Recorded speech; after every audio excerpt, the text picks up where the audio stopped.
बहुत प्रयास हुआ। जब जब हम लोगों ने अलग राज्य का परिकल्पना किया तब भी इन लोगों ने हंसी उड़ाई कि आदिवासी लोग अलग राज्य लेगा। जब हम सत्ता में आए, आदिवासी सत्ता चला पाएगा, कुछ दिनों में गिर जाएगा। मैं हवाई जहाजों में चलता था अध्यक्ष महोदय, उसमें भी इनको तकलीफ। मैं 5 स्टार होटलों में रुकता था, उसमें भी इनको तकलीफ। मैं BMW कार में घूमता हूं, उसमें भी इनको तकलीफ।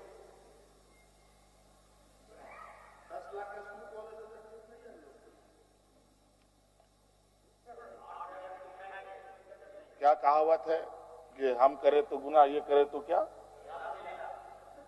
यही कहावत है।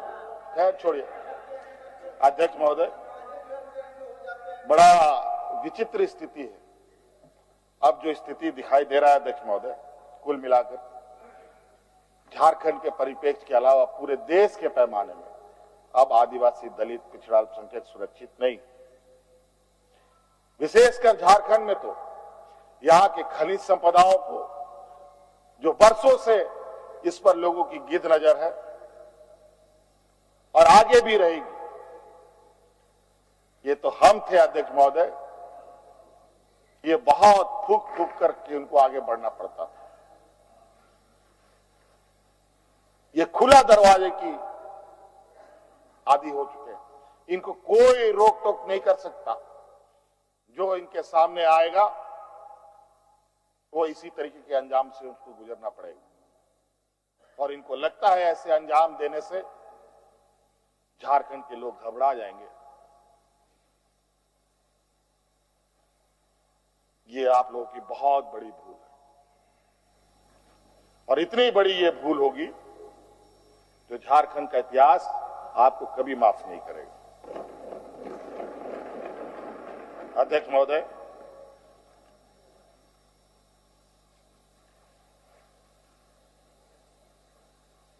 आज जो षड्यंत्र का पैमाना है वो इस कदर बड़े, उसके जो दायरे बने हैं, कानून के अंदर रह कर गैर कानूनी काम करना कैसा हो, ये कर किसी से सीखना हो तो इन लोगों से सीखिए और इनके संस्थाओं से सीखिए। मैं तो कहता हूं, मैं फिर से कहता हूं कि आप लोग दस्तावेज लाइए सदन में, या आपने ईडी और सीबीआई को सपोर्ट कीजिए और कोर्ट में पेश करें। एक भी दस्तावेज अगर आप लोग निकाल के दिखा दें कि हमने 8.5 एकड़ जमीन हड़पी है,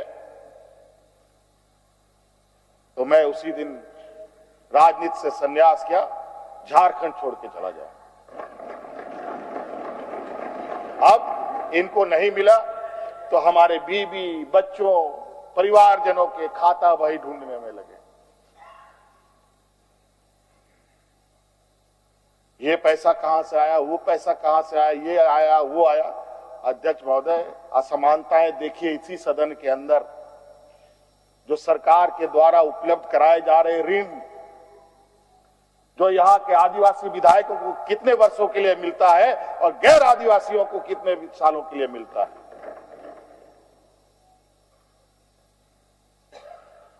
इस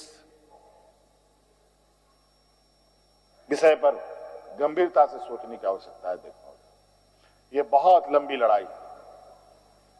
आज जिस तरीके से बड़ा मछली छोटा मछली को खा जाता है, सामाजिक व्यवस्था में भी यही कहानी है। एक बड़ी व्यवस्था छोटी व्यवस्था को खाने का हर बरकस प्रयास करती है। प्रभु राम का प्राण प्रतिष्ठा हुआ 22 जनवरी को। राम राज आ गया, पहला कदम बिहार पड़ा। बेचारा एक पिछड़ा वर्ग का व्यक्ति की क्या हद होगी आप जानते हैं। दूसरा कदम झारखंड पर पड़ा, एक आदिवासी मुख्यमंत्री को निगलने का प्रयास। क्योंकि इस आदिवासी मुख्यमंत्री के शरीर में हड्डियां कुछ अधिक है, इसलिए उस हड्डी को निकालने के लिए ईडी उसका डिसेक्शन करने में लगी हुई है। ताकि हम कैसे इसको निगल जाएं, लेकिन इतना आसान नहीं। गलती से गले में फंस गया तो पूरा का पूरा आंतड़ी फाड़ के बाहर। इस वजह से संभल के खाने का कोशिश कीजिएगा। इस वजह से अध्यक्ष महोदय, मुझे कोई गम नहीं कि मुझे आज ईडी ने पकड़ा। जिस तरीके से बंधुदा का सदस्यता लिया, ये आप चुनाव नहीं लड़ सकते। हो सकता है मेरा भी यही आशा करे।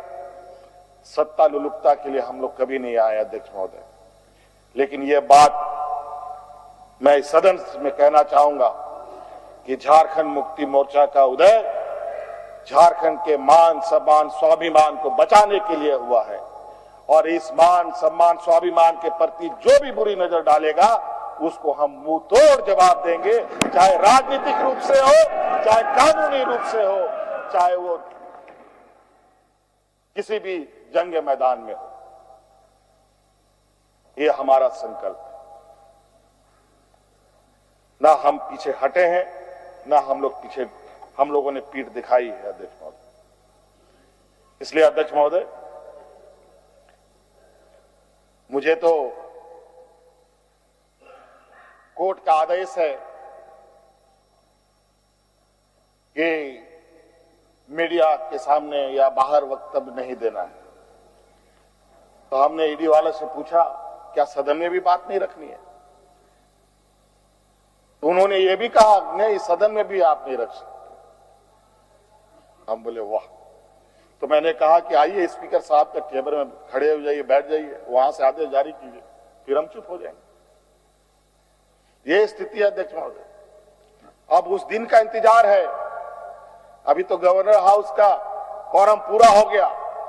अब विधानसभा से लोग कब अरेस्ट होंगे, राष्ट्रपति भवन से कब अरेस्ट होंगे, लोकसभा राज्यसभा से लोग कब अरेस्ट होंगे अध्यक्ष। 150 200 सांसदों का निलंबन। क्या अध्यक्ष महोदय ये इतिहास के सुनहरे अक्षरों में लिखा जाएगा अध्यक्ष महोदय? बड़ी विचित्र स्थिति देश में। और मैं ये कहना चाहूंगा अध्यक्ष महोदय, विशेषकर आदिवासी दलित पिछड़े भाइयों से, आप तैयार हो जाएं। अब शोषण की एक नई परिभाषा गढ़ने जा रही है। अगर आपने आपने कमजोर किया तो आने वाली पीढ़ी कभी माफ नहीं करेगी। तो अध्यक्ष महोदय, राज्यपाल महोदय आए और 32 पेज का इन्होंने अभिभाषण पढ़ा। हम लोग लाख चिल्लाते रहे। अध्यक्ष महोदय, अभिभाषण पढ़ के क्या होगा जब देश में लोकतंत्र ही नहीं बचेगा? आज हर चीज पिछले दरवाजे से हो रहा है। अध्यक्ष महोदय, खैर इतना तो हम लोग बुद्धि ज्ञान है नहीं, लेकिन समय ऐसा भी नहीं है, समय से बड़ा बलवान धरती में कोई नहीं है।